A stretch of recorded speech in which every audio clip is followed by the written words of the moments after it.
todos. Boa noite. É uma alegria estar aqui, agradecer ao presidente Batata, A Érica, agradece a Érica também, o carinho por me convidar para fazer presente aqui, debatendo com vocês. Esse momento muito ímpar da história do nosso partido. Ano que vem eu vou completar 40 anos de militância no Partido dos Trabalhadores e num momento que eu acho que ele se faz mais necessário para a história do nosso país. A gente vive uma gangorra de emoções nos últimos anos, desde as jornadas de junho de 2013 até os dias atuais. Nosso partido está no olho do furacão. Vivenciamos o impeachment da presidenta Dilma. Eu tive a honra e o orgulho de ser advogado dela no processo de impeachment.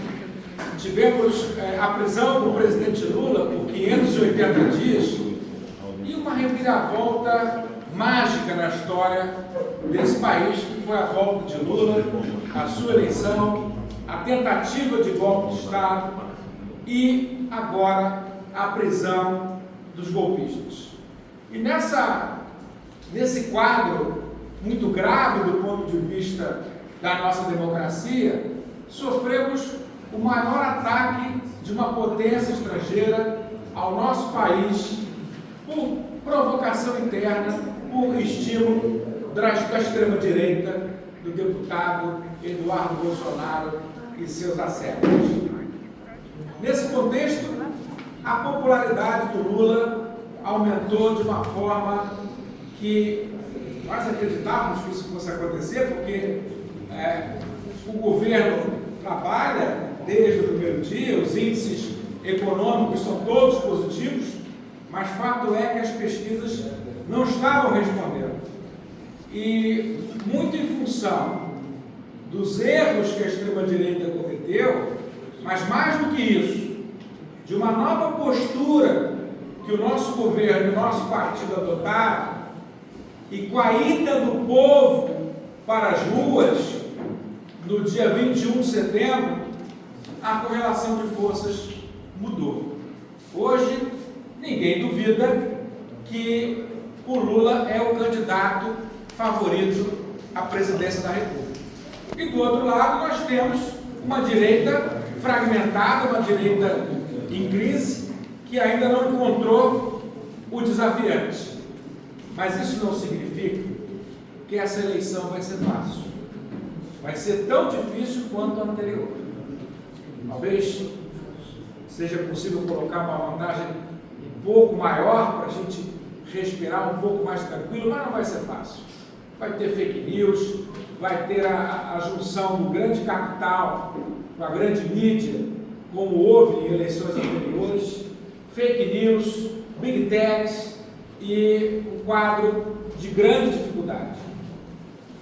Agora, existe um elemento nessa história toda que, a meu ver, foi o mais decisivo dessa mudança. Além da mudança de comunicação, eu quero fazer um registro aqui ao papel do companheiro Sidônio na comunicação do governo, que de fato promoveu uma mudança na imagem do governo, mas o povo na rua fez toda a diferença.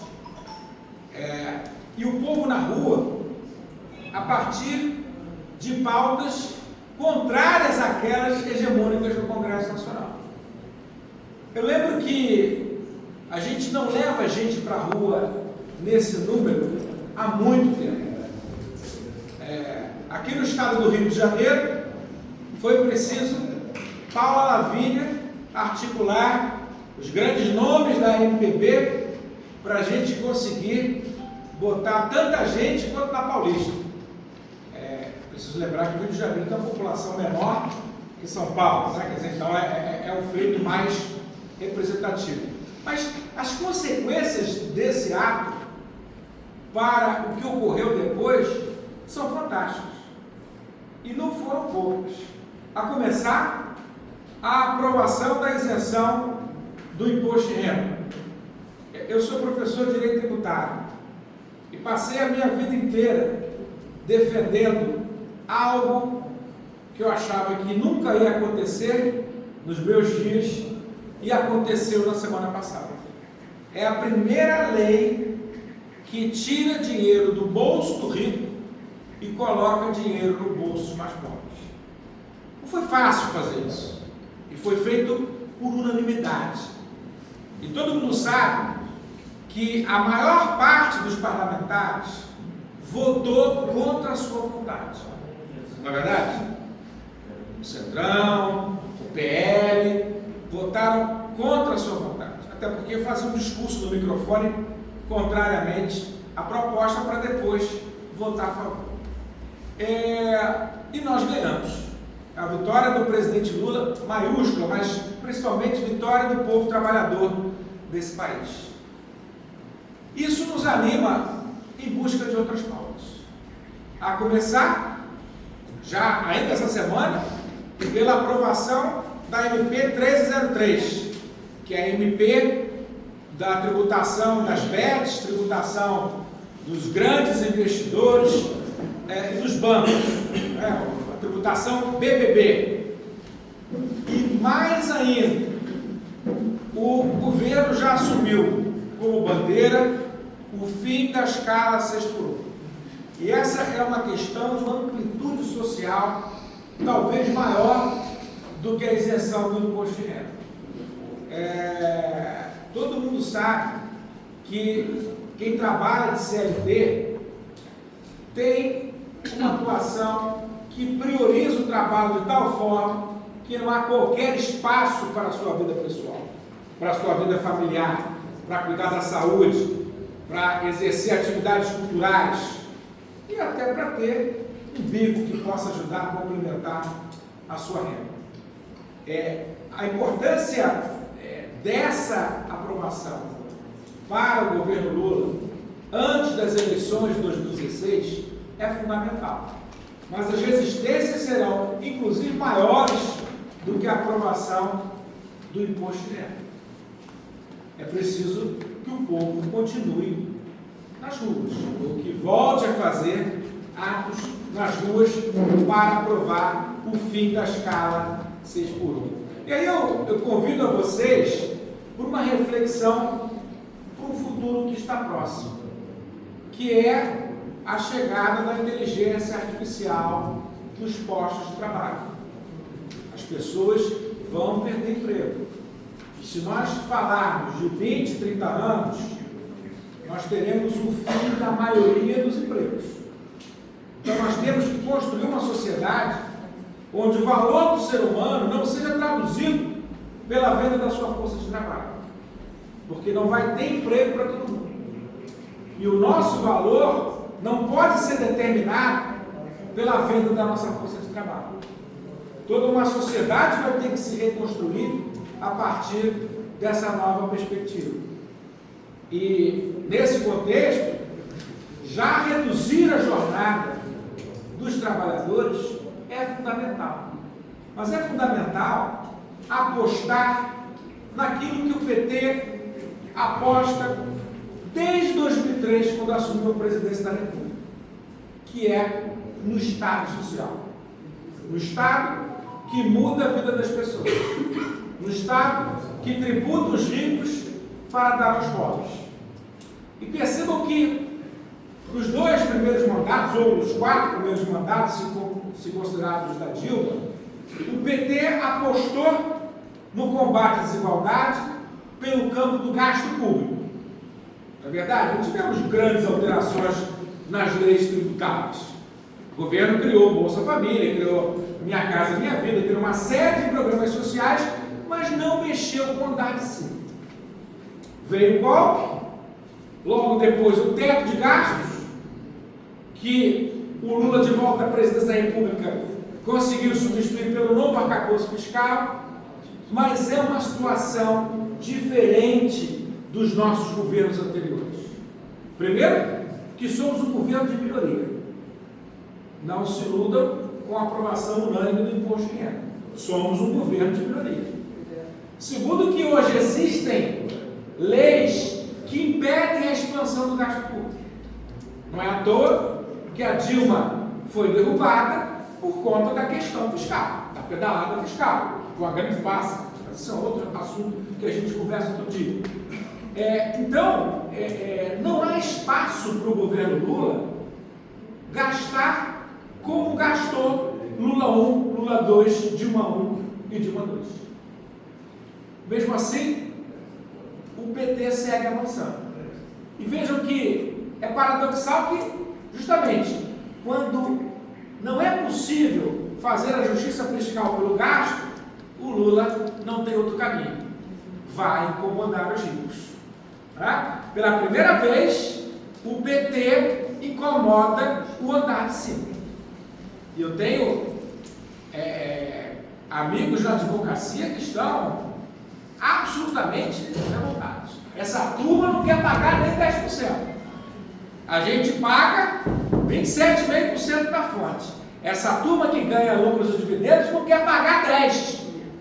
Tá? Então existe classe dominante tão mesquinha quanto a classe dominante do nosso país. E à medida que o PT, para conseguir promover a justiça social, combater a desigualdade, precisa mexer no andar de cima, como não era necessário antes, os conflitos serão inevitáveis. Mas essa semana a gente ganhou uma lição. O povo na rua modifica a correlação de forças. O povo na rua faz com que o governo minoritário aprove suas propostas por unanimidade. E aí a PEC da blindagem já ajudou, vamos conversar. Eles estão errando demais, isso nos ajuda. Nós não podemos ficar contando com os erros dos outros a toda hora. Nós podemos nos beneficiar disso, estamos nos beneficiando, mas nós temos que ter uma estratégia de êxito quando eles começarem a acertar também. E a meu ver, o PT tem crescido muito nessa discussão, porque nós, e ainda é uma questão só do PT, é da esquerda no mundo inteiro, nós tínhamos ficado muito reféns das pautas identitárias. A meu ver, as pautas identitárias são pautas civilizatórias. A defesa das pautas identitárias é obrigação de qualquer democrata. Mas nós não podemos nos limitar a isso. Porque a questão dos negros, das mulheres, da LGBTQIA+, dos PCDs, tem que estar umbilicalmente ligada à questão da desigualdade de renda. Eu quero lembrar que tinha um velho barbudo na Alemanha, no século XIX, que deixou um lema, que é trabalhadores de todo mundo unidos. E o que nós vimos na esquerda nas últimas décadas é que nós nos dividimos pelas nossas identidades. Está aí o maior triunfo do neoliberalismo. O maior triunfo do neoliberalismo foi fazer com que a esquerda trabalhasse pelo indivíduo, pela representação daquele indivíduo. Eu venho da UERJ, como o Batata lembrou. E várias vezes eu presenciei na UERJ debates de estudantes se degladiando para saber quem era mais periférico que o outro. Quem era mais prejudicado pelo sistema do que o outro. Quando, na verdade, estão todos no mesmo barco. Quando, na verdade, nós devíamos estar todos unidos lutando contra o neoliberalismo. E aí, quando nosso partido começa a discutir tributação dos ricos, redução da jornada de trabalho dos trabalhadores, e o próximo passo vai ser uma conquista que nós já tivemos aqui no nosso estado, em Maricá, que é a tarifa zero do transporte público. Nós vamos ter toda a população, que hoje se chama de pobre de direita, né? Os intelectuais ficam jogando isso, carimbando isso na testa das populações periféricas. Se as populações periféricas hoje caem no canto da sereia da direita, a culpa também é nossa, que nos afastamos das classes populares. Quer dizer, então hoje, o que o brasileiro quer saber, essas condições de vida dele vão ficar melhor. Na verdade, se você passei por uma campanha dura em 22, foi em tudo quanto é comunidade, muita gente na minha equipe de vários segmentos sociais, e que o povo não quer fazer uma discussão moral, porque infelizmente o fundamentalismo religioso está muito presente nessas comunidades. Mas mesmo o evangélico que vota contra o Lula, porque o pastor determina, mesmo aquela classe média pauperizada, reacionária, eles estão preocupados com pagar as suas contas no final do mês. Eles estão preocupados com a questão do transporte público.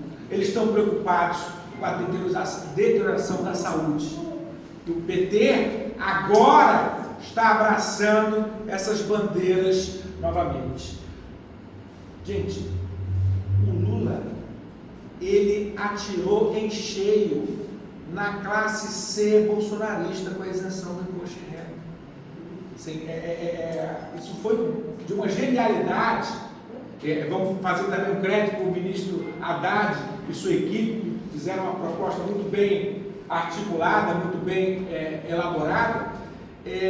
Se a gente conseguir avançar na escala 6x1 e acho que talvez já no próximo mandato a questão do transporte público, porque são custos de 100 bilhões por ano, a gente vai modificar a correlação de forças e fazer com que o PT volte a ser hegemônico dentro da classe trabalhadora do nosso país. Mas para isso, o nosso partido tem que voltar a ser o que foi na sua fundação. Partido próximo aos movimentos sociais, às comunidades, aos trabalhadores. Mas a gente tem que saber que o trabalhador de hoje não é mais aquele trabalhador de 1980, sindicalizado no ABC, quando da fundação do nosso partido. O trabalhador de hoje está precarizado, está muitas vezes acreditando que é um empreendedor, passando mais de 15 horas por dia no Uber ou numa bicicleta para entregar comida por aplicativo. Quer dizer, a gente precisa saber dialogar com essa classe trabalhadora que sequer adquiriu ainda os direitos trabalhistas. Porque se eu estou falando de jornada 6x1, eu estou falando de quem é CLT. Se eu estou falando de isenção de imposto de renda até 5 mil, eu estou falando para o trabalhador formal. Mas a gente precisa dialogar com aquele trabalhador que está no corre do dia a dia. Isso a direita tem feito uma competência política muito maior do que a esquerda. Especialmente pela pauta da segurança pública. Que a gente nunca soube lidar. Porque o trabalhador é a maior vítima da marginalidade, da criminalidade no nosso país.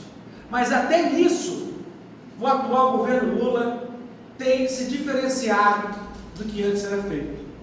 Enquanto os governadores de extrema direita, principalmente aqui no Rio de Janeiro, nós temos um exemplo típico, que é o governador Cláudio Castro, promove quase que semanalmente chacinas nas comunidades periféricas, brincando de que está combatendo o crime organizado.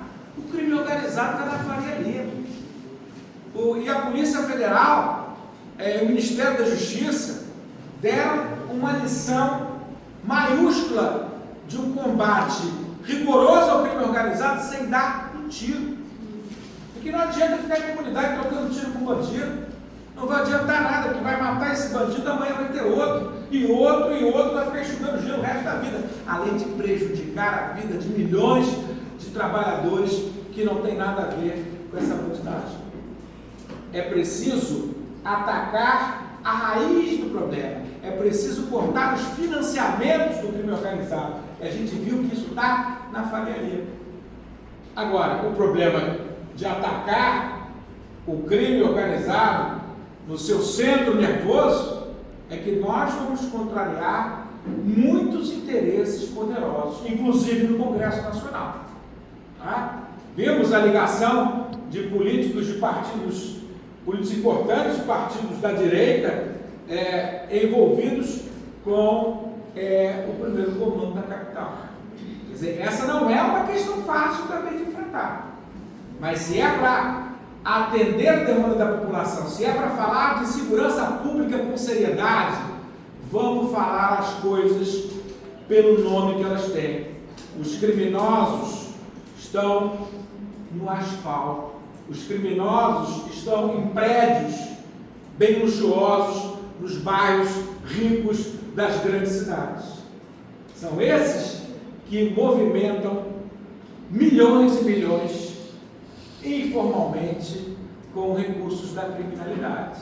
Então, se é para falar de combater a criminalidade, vamos usar também o exemplo que o governo do presidente Lula tem adotado.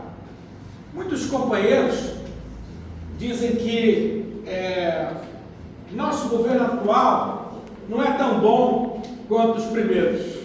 Eu acho exatamente o contrário. Lula nunca foi tão bom. O problema é que agora o buraco é mais embaixo. O problema é que agora nós temos uma bancada menor. Tá? Afinal de contas, era Bolsonaro que estava com a máquina na mão na eleição legislativa anterior. Tá? O problema é que hoje você tem amarras para o exercício de políticas públicas por conta do governo federal, pelos arcabouços fiscais, teto de gasto, etc. Então, o Lula teve que se reinventar. O Lula é um governo de minoria, pela primeira vez. E uma explicação muito importante para isso são as emendas parlamentares, vamos falar a verdade. As emendas parlamentares hoje fazem com que os atuais deputados federais sejam quase imbatíveis. Aliás, eu sou o primeiro suplente de deputado federal do PT do Rio de Janeiro. E fiz um movimento para o ano que vem de ser candidato a deputado estadual. Uma das razões, não a única, evidentemente, é que é impossível concorrer com deputado federal de mandato. Tá? E em todos os partidos. Tá? Essa lógica das emendas parlamentares, ela está desfigurando a nossa democracia. Não só porque os parlamentares vão precisar mais de governo, você não precisa mais ser governo. Você tem os recursos independentemente do governo.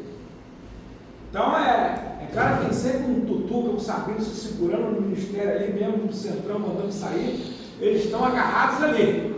E dizem que vão ficar com o Lula e não com o centrão. Aliás, eu quero ver essa turma toda do centrão sair do governo, principalmente no Nordeste. Quero ver. Eles não têm lado. Eles não têm lado. Aliás, eu queria que a gente fizesse um pacto, né? Chamar um centrão de central é brincadeira. Porque político de centro, de verdade, já está com o Lula. É o Alckmin, é a Simone Tebet, é o Eduardo Paes. O Eduardo Paes é o nosso candidato a governador, mas é de centro. Temos que ter consciência disso, porque nós estamos numa cruzada contra a extrema-direita. Então, é um amplo arco de aliança. E aí, nessas eleições, não perguntei o tempo ainda, comentar, mas já caminhando no final aí, nessas eleições do ano que vem, nós temos um desafio enorme, porque não basta eleger o Lula, não basta eleger o Eduardo Paes, é preciso eleger parlamentos fortes, para que mais uma vez não sejamos governo de minoria. Então vamos ter uma eleição difícil para o Senado aqui, e o Senado é fundamental nessa conjuntura golpista. O Senado pode viabilizar a democracia, promover o impeachment dos ministros do Supremo. O Supremo Tribunal Federal, diga-se a verdade, segurou a democracia na unha. Ou não? Se não fosse a postura do Supremo Tribunal Federal, a vaca tinha ido para o Congresso. Pior, se isso tivesse ocorrido no governo Trump. Já pensaram se a tentativa de golpe de Bolsonaro tivesse tido do outro lado o Trump? Não o Trump da química, mas o Trump pré-química. E a gente sabe que o Trump, quando fala de química, não está falando com sinceridade. Na verdade, o que há é que ele foi alertado que os Estados Unidos deram um grande tiro no pé. Porque os Estados Unidos têm superávit com o Brasil, os Estados Unidos estão pagando mais pela carne, pelo café, e o norte-americano é viciado no carne e café o dia inteiro. E isso está gerando aumento desses preços de itens fundamentais para o consumo do povo americano. E o Brasil se aproximando cada vez mais da China. O Brasil não perdeu comércio. O Brasil perdeu comércio com os Estados Unidos. O Brasil teve superávit de comércio em agosto e setembro. Portanto, não adiantou nada, porque o Bolsonaro foi condenado e o Brasil não sofreu substancialmente com o tarifaço. Então, o Trump é um cara que gosta de ganhar dinheiro.